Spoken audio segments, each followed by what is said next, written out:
South ఇండియాలోని అతి తక్కువ ధరలకి రత్నాలనందించే ఏకైక సంస్థ 6JVR. Welcome to Suman TV. America అగ్రరాజ్యం ట్రంప్ యుద్ధాలు ఆపినా నేనే ఆపానంటాడు.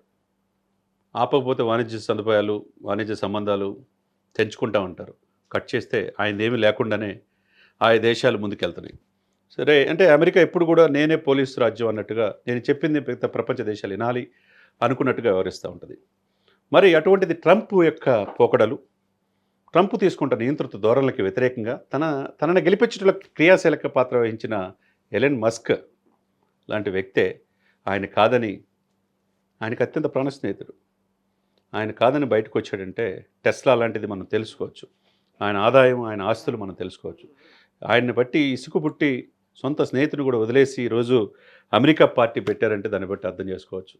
అమెరికా రిపబ్లికన్స్, డెమోక్రటిక్స్ ఈ రెండు పార్టీలు ఉంటాయి. మూడో పార్టీ ప్రయత్నం గతంలో చేసిన ఎక్కడ ఫలప్రదం సక్సెస్ కాల. కానీ ఇప్పుడు ఆ వ్యాక్యూమ్ ఉందనేది అందరూ చెప్తున్న మాట.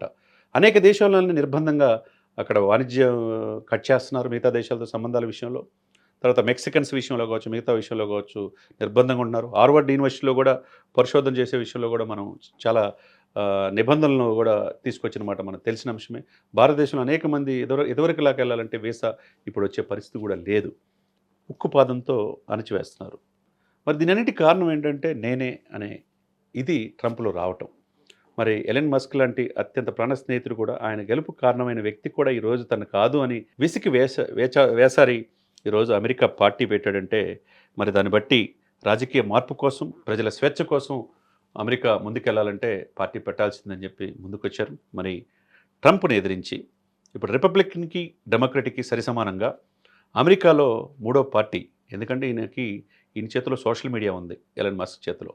అంతరిక్షంలో కూడా ఇది మనం తెలుసు. ఎలన్ మస్క్ ఆలోచన ధోరణి ప్రపంచవ్యాప్తంగా ఎంత వ్యాపార సామ్రాజ్యాన్ని విస్తరించారు.